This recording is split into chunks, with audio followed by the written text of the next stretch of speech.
Let's talk about auscultating lung sounds. First, you want to listen to those anterior lung sounds. Instruct the patient to take deep breaths. First, you want to start above the clavicle. This is listening to the apex of the lungs.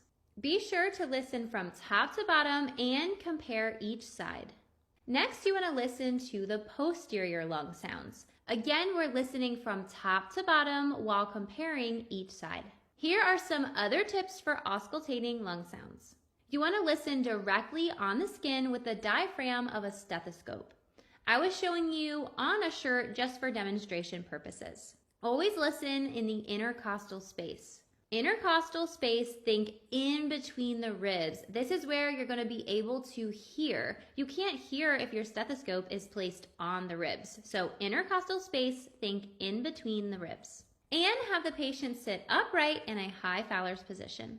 If you need more help with the lung sounds and all things nursing school, you can find it in the Complete Nursing School Bundle. Happy studying, future nurses.